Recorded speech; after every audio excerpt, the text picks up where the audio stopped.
नमस्ते सदावत सले मातृभूमि में हम लोग बात करने जा रहे हैं अरविंद केजरीवाल की। और अरविंद केजरीवाल की कोई सामान्य बात करने नहीं जा रहे हैं। हम अरविंद केजरीवाल के मामले में ऑनरेबल जस्टिस स्वर्णकांता शर्मा ने उनको छोड़ तो दिया है, वो केस छोड़ दिया है, लेकिन एक नए केस में वो पार्टी बन गए हैं। और मुझे लगता है कि अब अरविंद केजरीवाल के एक्साइज पॉलिसी में जो भी निर्णय होने वाला है वो निर्णय छोड़ दीजिए। अभी तो मामला ये फंस गया है कि अरविंद केजरीवाल के खिलाफ जो नया केस ऑनरेबल जस्टिस स्वर्णकांता शर्मा ने फाइल किया है वो केस में उनका क्या हश्र होने वाला है। हालांकि ऑनरेबल जस्टिस स्वर्णकांता शर्मा ने इस बात को साथ में कहा है, मतलब डिक्लेरेशन टाइप का उन्होंने किया है कि देखो डिस्चार्ज जो नीचे से हुआ है, मैं नहीं समझती कि किसी भी बेंच के पास जाएंगे तो वो डिस्चार्ज हो पाएंगे। ये बात का कमेंट करना, इस बात को कहते हुए फाइल को ट्रांसफ़र करना, फाइल में किसके किसके खिलाफ कंटेम्प्ट इस बात का केवल नहीं है कि कंटेम्प्ट इस बात का हो कि नहीं साहब वो तो उन्होंने अरविंद केजरीवाल ने रेक्यू एप्लीकेशन लगाई थी वो कंटेम्प्ट के दायरे में आती, इस बात का नहीं। इसके अलावा भी जो वीडियो वायरल किए गए, इसके अलावा उनकी स्पीचेस सार्वजनिक कार्यक्रमों में जो वायरल की गई, उनको काट पीट कर उनको डॉक्टर्ड करके उनके साथ कॉम्प्रोमाइज़ करके ये दिखाने की कोशिश की गई है कि भगवान शिव के मंदिर में जिस प्रकार से उनकी स्पीच आई वो लगता है कि ये भारतीय जनता पार्टी के खेमे में है या फिर राष्ट्रीय स्वयंसेवक संघ के खेमे में। अब भगवान शिव का नाम लेना अरविंद केजरीवाल एंड कंपनी की नज़र में सीधा आता है कि ये आरएसएस वाले, ये इसको ऐसे भी कहना चाहिए कि अरविंद केजरीवाल और उनका पूरा ब्रांड राष्ट्रीय स्वयंसेवक संघ को इस बात का क्रेडिट देना चाहता है या ये घोषणा करना चाहता है कि देश में जो भी धर्म की बात करेगा, जो भगवान की बात करेगा, जो राष्ट्रत्व की बात करेगा, राष्ट्र नीति की बात करेगा, वो बीजेपी का बंदा है या फिर वो राष्ट्रीय स्वयंसेवक संघ का बंदा है। यानी कि राष्ट्र की बात करना, भगवान की बात करना, सनातन की बात करना, भारत की बात करना, राष्ट्र प्रथम की बात करना, ये ब्रांड जो है वो राष्ट्रीय स्वयंसेवक संघ का है। राष्ट्रीय स्वयंसेवक संघ और उन राष्ट्रीय स्वयंसेवक संघ से जुड़े संगठन ही इस प्रकार की भाषा बोलते हैं, राष्ट्र प्रथम और सनातन प्रथम, सनातन को बचाएंगे, हिंदुत्व को बचाएंगे, भारत को बचाएंगे। फिर ये बाकी लोग खुद में क्या है, ये खुद में सेकुलरिज्म के नाम से दुनिया भर का खेल खेल रहे हैं। वो कहते हैं कि राष्ट्रीय स्वयंसेवक संघ की पॉलिसी से मैं विरोध करता हूँ, इसलिए ये जहाँ कहीं भी जाती हैं या फिर ये अधिवक्ता परिषद के कार्यक्रम में 2-3 कार्यक्रमों में गई हैं, इसका मतलब ये है कि हमारी पॉलिटिकल रिवोल्यूशनरी, जबकि राष्ट्रीय स्वयंसेवक संघ तो पॉलिटिकल पार्टी है ही नहीं, वो तो एक सामाजिक संगठन है जो समाज के बीच में काम करता है। आजकल वो पंच परिवर्तन में लगे हुए हैं। पंच परिवर्तन का मतलब है समाज में परिवर्तन करना, समरसता बिठाना, लोगों के बीच में जाति पंथ के आधार पर जो भेदभाव हैं उनको खत्म करना, परिवारों में जो टूटन हो रही है ग्लोबल मार्केटिंग की वजह से उनको खत्म करना, परिवार का प्रबोधन करना, इन्वायरमेंट के बगैर पृथ्वी नहीं रह सकती इसलिए इन्वायरमेंट पर काम करना, और लोगों को अपनी ड्यूटी, देश हमें देता है सब कुछ, हम भी तो कुछ देना सीखें। हमें देश ने क्या दिया, हमें देश ने सब कुछ दिया, हमने देश को क्या दिया, ये भी प्रश्न एक आता है। तो उन्होंने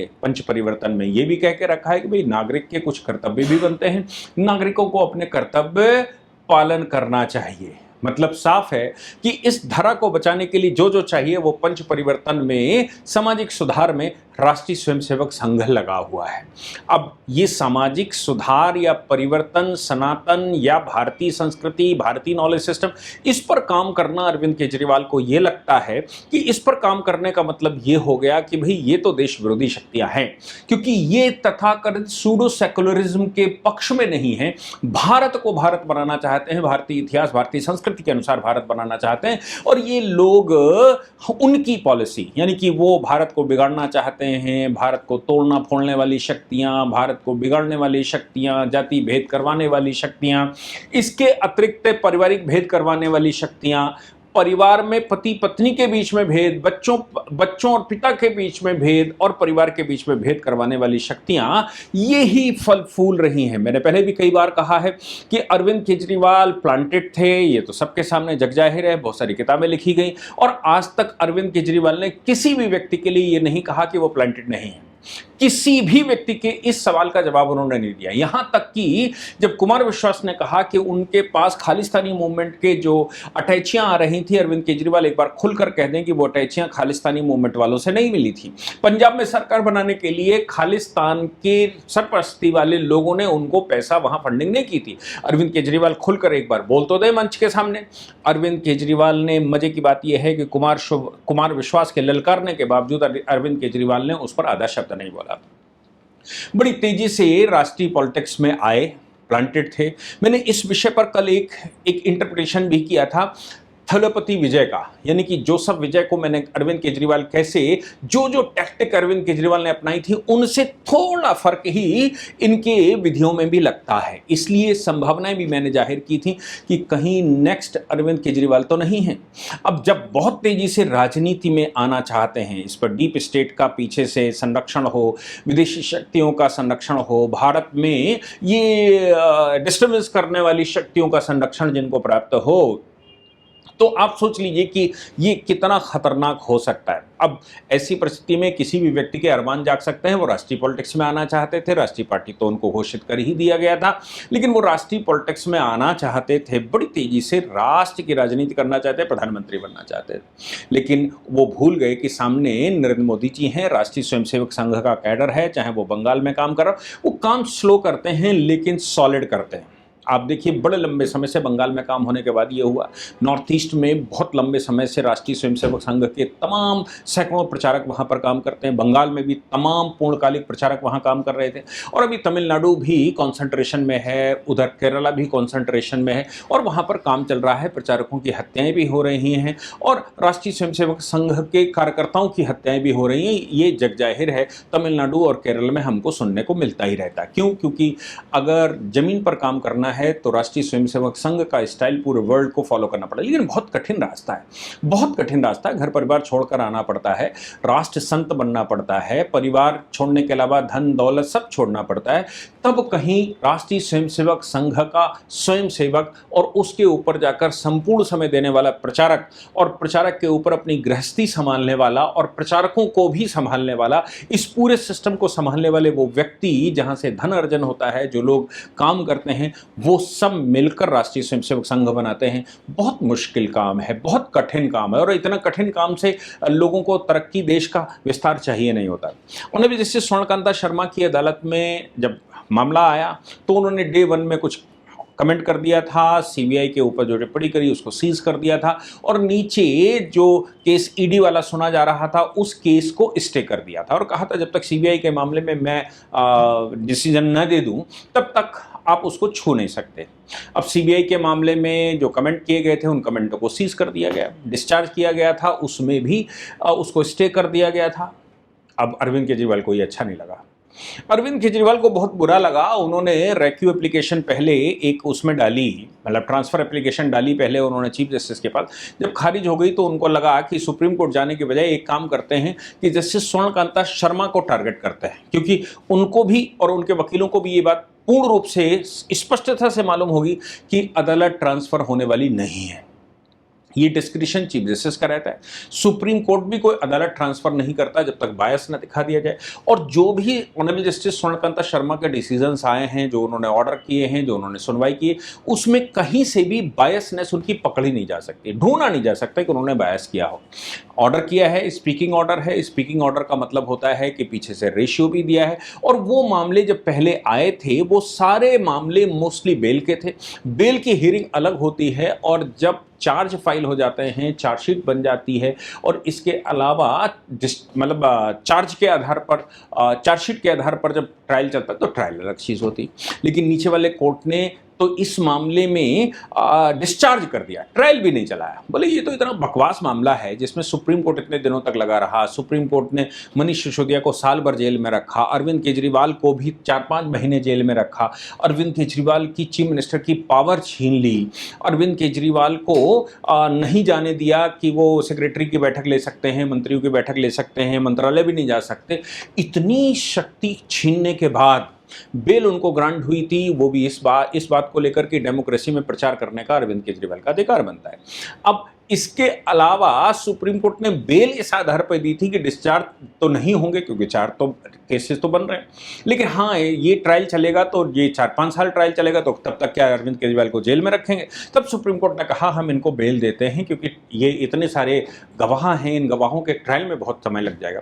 हालांकि मेरा मानना ये है कि नीचे वाले कोर्ट को ये लगा कि सुप्रीम कोर्ट को इतना पता नहीं है, सुप्रीम कोर्ट नहीं जानता कि ट्रायल कैसे चलता है। ये तो हम डिस्चार्ज, जब ट्रायल ही नहीं चलने वाला है, जब डिस्चार्ज ही होने वाले हैं, चार्ज ही नहीं बन पा रहे हैं, ये सब बोकस मामले हैं। इस बोकस मामले में कैसे? तो नीचे वाले ने डिस्चार्ज कर दिया, चार्ज केस ही नहीं चलाया। मतलब डिस्चार्ज का मतलब होता है केस ही नहीं चला, केस शुरू ही नहीं हुआ, सम्मन भी इशू नहीं हुआ।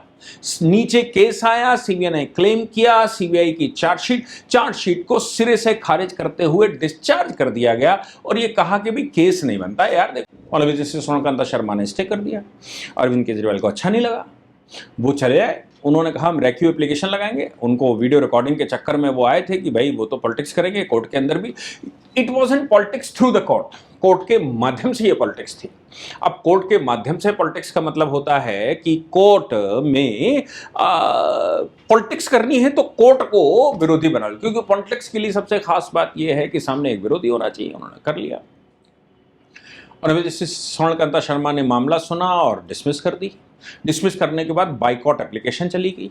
बाइकॉट एप्लीकेशन अरविंद केजरीवाल ने दी तो उनके चमचों को देना स्वाभाविक था, तो सारे चमचों ने दे डाली। इसके अलावा उनकी पुराने जो स्टेटमेंट होंगे उनको कोर्ट डिस्टॉर्ट कर करके चलाना शुरू कर दिया। इसका मतलब है कि अगर उनके वीडियो को, जो वाराणसी में उन्होंने कोई स्टेटमेंट दिया, उस वीडियो को काट कर चलाने का मतलब था कोर्ट को बहस करना, कोर्ट के खिलाफ कार्रवाई करना, कोर्ट को बदनाम करना, कोर्ट को पर अविश्वास करना। अब यही तो सब कंटेम्प्ट के ग्राउंड बनते हैं।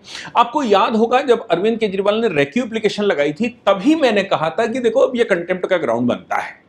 और अब फिर उस दिन भी, वो आप वीडियो निकाल कर देखेंगे, उस दिन भी मैंने कहा था इन्होंने अब ये बाइकआउट की जो कॉल की है, ये 100% कंटेम्प्ट है, इनको जेल जाना ही पड़ेगा।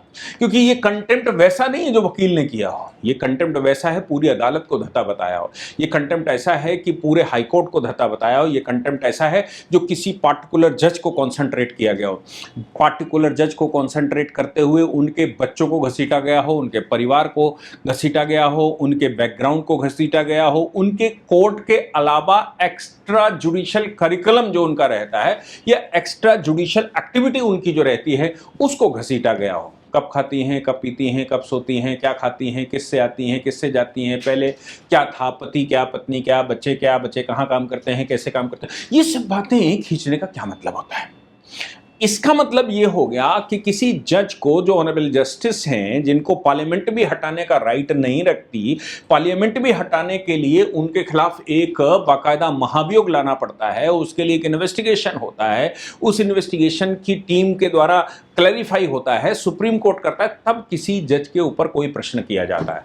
किसी भी जज के ऊपर कोई प्रश्न नहीं किया जा सकता। उसकी अपनी रीजनिंग हो सकती है जजमेंट करते समय, आप अपील में जाइए और उसको क्लैरिफाई करिए, अपील वाले उसको बदल देंगे। अभी तो सुप्रीम कोर्ट आपके पास बाकी था, अभी तो डबल बेंच भी आपके पास बाकी थी, या फिर मैं कहूँ सीधा सुप्रीम कोर्ट बाकी था। अगर ऑनरेबल जस्टिस सोनाकांता शर्मा कुछ गलत कर भी देती हैं आपके साथ, तो सुप्रीम कोर्ट में जाकर क्लैरिफाई कर लेते हैं। लेकिन अरविंद केजरीवाल को मालूम है कि इस केस में वो बचने वाले नहीं हैं, जेल 100% हो जाएगी, तो क्यों ना खेल कर ही जेल जाएं, क्यों ना बाइकआउट की पॉलिसी कर लें। बाइकआउट की पॉलिसी, अब उनका मीडिया प्रभारी, उसने वीडियो चलाई, मनीष सिसोदिया पीछे से एक लेटर लगा दिया, पाठक जी ने पीछे से एक लेटर लगा दिया, संजय सिंह बोल दिए, आतिशी बयान दे दिया, और फिर सबने बोलना शुरू किया, क्योंकि अरविंद केजरीवाल को खुश करना ज्यादा आवश्यक है। देखो, अगर स्टेटमेंट स्वाति मालीवाल ने नहीं दिया तो स्वाति मालीवाल के खिलाफ देखो पंजाब में उनके खिलाफ केसेस हो गए, और उनके खिलाफ इतने केसेस कर दिए गए हैं कि पंजाब पुलिस उनको ढूंढ रही है। अगर अब वो राघव चड्ढा नहीं उनके लिए हाँ बोलेंगे और देश के इश्यू उठाएंगे, तो राघव चड्ढा को वो पार्टी से निकाल कर खड़ा कर देंगे। मतलब आप देखिए, अरविंद केजरीवाल का मतलब है केवल अरविंद केजरीवाल की तारीफ करना।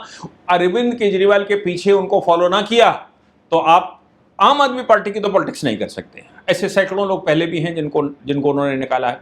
तो बाकी इनको रहना है, ये सब चमचे हैं, उन्होंने सबने लिखना शुरू कर दिया, सबने बोलना शुरू कर दिया और मीडिया में बोलना शुरू कर दिया। जैसे ही बोलना शुरू किया तो ऑनरेबल जस्टिस स्वर्णकांता शर्मा को मजबूरी में कंटेम्प्ट का केस लेना पड़ा। भाई ये तो कंटेम्प्ट है, ये तो जज के पीछे पड़ गए हैं, कोर्ट के पीछे पड़ गए हैं, तो न्याय कैसे करेंगे?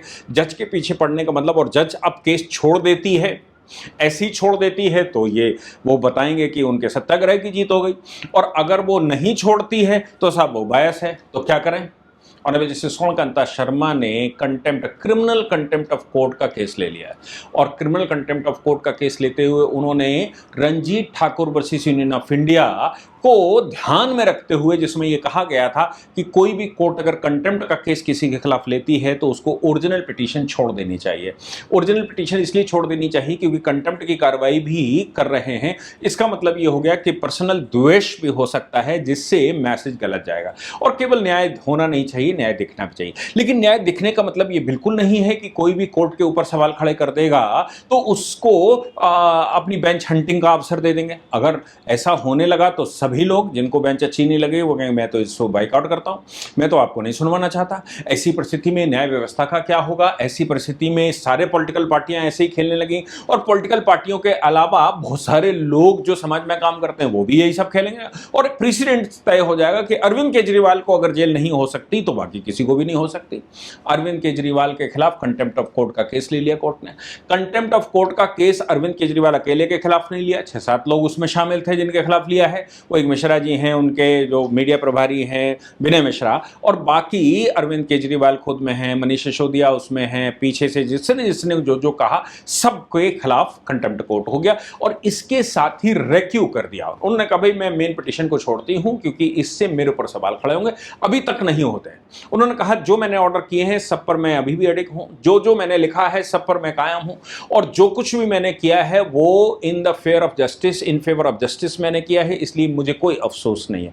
और ये मैं जानती हूं कि ये डिस्चार्ज जो नीचे से किया गया है ये सस्टेन नहीं कर सकता, किसी भी अदालत में जाए, किसी भी कोर्ट के पास जाए, क्योंकि इतना सारा ब्लंडर है उस डिस्चार्ज में, वो कानून के बेसिक फंडामेंटल्स का इस्तेमाल नहीं किया गया है, इसलिए ये ऐसा होगा। मैं मानता हूं जो जज साहब ने डिसीजन दिया है नीचे, उन जज साहब को भी जवाब देना ही पड़ेगा, आज नहीं तो कल देना पड़ेगा, और इस फाइल में नहीं तो दूसरी फाइल में देना पड़ेगा, लेकिन फिर भी कोर्ट को बड़ी बारीकी से देखना पड़ेगा, क्योंकि ये अब मामला बन जाता है कोर्ट की अपनी प्रतिष्ठा के ऊपर कि क्या कोर्ट, कोई भी कोर्ट पर कोई भी व्यक्ति आए वगैरह वो आए और सवाल खड़े कर दे। अरविंद केजरीवाल पहले खुद कहते थे जब वो चुनाव में जा रहे थे, उनके पुराने स्टेटमेंट हैं कि ये लोग अदालत चेंज करवाने के लिए एप्लीकेशन लगाते हैं। वो प्रॉपर एप्लीकेशन लगाई गई थी उन लोगों के द्वारा कि भाई हमारी अदालत चेंज कर दी जाए। इस तरह का आंदोलन, इस तरह का कंटेम्प्ट वो तो नहीं किया गया था। अरविंद केजरीवाल के ऊपर अब कंटेम्प्ट का केस ऑनरेबल जस्टिस स्वर्णकांता शर्मा चलाएंगी, और ये मामला दूसरी अदालत, यानी कि रेक्यू तो उन्होंने किया, हालांकि रेक्यू करने के बाद सबने ये सत्याग्रह की जीत हो गई, सबने कल से प्रेस कॉन्फ्रेंस ही कर रहे हैं कि सत्याग्रह की जीत हो गई और ये नया सत्याग्रह और गांधीवादी की जीत हो गई। ये सब गांधीवादीगिरी जो है ना उनकी, वो अब घुसड़ू होने वाली है, वो अब उनका तेल निकलने वाला है, ये पक्की बात है, क्योंकि अब वो जुडिशरी को टारगेट करते हो, अभी वो केवल एग्जीक्यूटिव को। आप सोचिए 3 ऑर्गन होते हैं, एक ऑर्गन लेजिस्लेटिव यानी कि सरकार, जो चुनाव लड़कर आते हैं लोग, वो उसको सेटिस्फाई नहीं कर पा रहे हैं, पूरे देश ने उनको बाइकआउट कर दिया। दूसरी सरकार होती है, उनकी सरकार गिर गई है, केंद्र की सरकार और उसके द्वारा किए जाने वाले कामों पर वो प्रश्न खड़े कर रहे हैं। और तीसरी ऑर्गन बचती है जुडिशरी, जहां से न्याय मिलता है। जुडिशरी को भी उन्होंने बायस कर दिया है, जुडिशरी के खिलाफ भी वो खड़े हो गए। तो अब वो न्याय पाएंगे कहां से? सरकार से नहीं पा सकते, लोगों से नहीं पा सकते, जुडिशरी उनके खिलाफ काम कर रही है, ऐसा वो कर रहे हैं, तो फिर अरविंद केजरीवाल के पास अब कोई रास्ता नहीं बचता सिर्फ जेल जाने की। इसलिए मैं आज घोषणा आपके सामने करता हूं कि अरविंद केजरीवाल जब भी जेल जाएं, अरविंद केजरीवाल को परमानेंट लालू प्रसाद यादव की तरह जेल में रहना पड़ेगा, और फिर बुढ़ापे में बेलेल हो जाए तो वह बात अलग है। मैं समझता हूं कि आप इस पर ज़रूर कमेंट करेंगे, आपका विचार क्या कहता है लिखकर बताएंगे। जय हिंद, जय भारत, वंदे मातरम।